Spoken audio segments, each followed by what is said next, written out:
मिल्कीपुर उपचुनाव में एक रैली को संबोधित करते हुए सीएम योगी ने कहा कि सपा के लोगों का पेशा ही अपराध, गुंडागर्दी, बेटियों और व्यापारियों की सुरक्षा में सिंध लगाना है। इनका तो नारा है, समाजवादियों का नारा है, खाली प्लांट हमारा है। सीएम योगी ने समाजवादी पार्टी प्रमुख अखिलेश यादव को भी निशाने पर लिया। उन्होंने सपा को सनातन विरोधी करार देते हुए कहा कि इसे सिर्फ गाजी और पाजी ही प्यारे हैं। सीएम योगी ने मिल्कीपुर विधानसभा सीट पर उपचुनाव में एक रैली को संबोधित करते हुए ये बात कही है। उन्होंने उपचुनाव को राष्ट्रवाद बनाम परिवारवाद का चुनाव बताया है। समाजवादियों का नारा है, खाली प्लॉट हमारा है। यही तो करते थे लोग। समाजवादियों का नारा है, खाली प्लॉट हमारा है।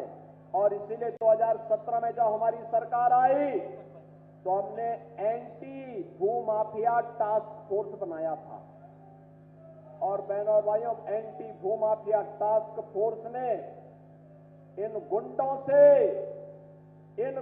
से 64,000 एकड़ लैंड कब्जे से खाली करवाई है। इनकी बौखलाहट तो वहां है,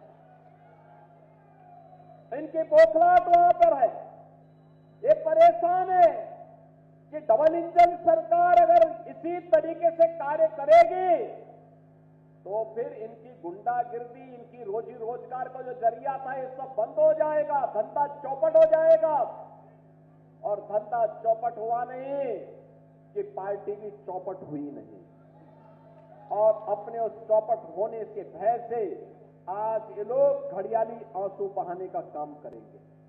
आपके पास आएंगे, तमाम प्रकार की दलील देंगे, तमाम प्रकार से आपको उलाहना देंगे, लेकिन इनके कई बहकावे में आने की किसी को आवश्यकता नहीं।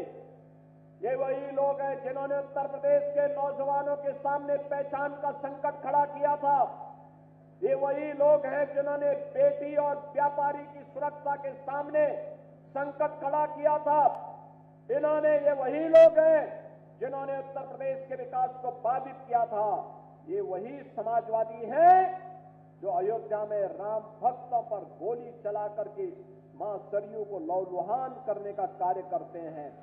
इसलिए बहनों और भाइयों, इन पे विश्वास करने की आवश्यकता नहीं। एक एक व्यक्ति को बताइए कि जाति के नाम पर, मत और मजहब के नाम पर जो लोग वोट लेने वाले लोग हैं, ये वही लोग हैं जो सत्ता में आते हैं, अपने परिवार की बात करते हैं, सिफाई का काम करते हैं। मुझे लगता है, मैं कह रहा हूं, याद करिए, मैंने जितना गोरखपुर में विकास कराया है या प्रधानमंत्री जी के आशीर्वाद से जितना विकास काशी में हुआ है, उससे ज्यादा अयोध्या में हो चुका है। क्या कोई भेदभाव हुआ है? क्या कोई कह सकता है कि अयोध्या के साथ भेदभाव हुआ है?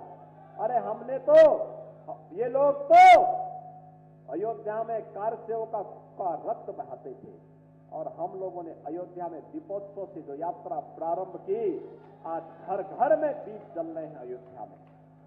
एक एक मठ मंदिर बिना भेदभाव के, कोई जाति नहीं। ये कौन जाति का मंदिर है ये भी नहीं देखा।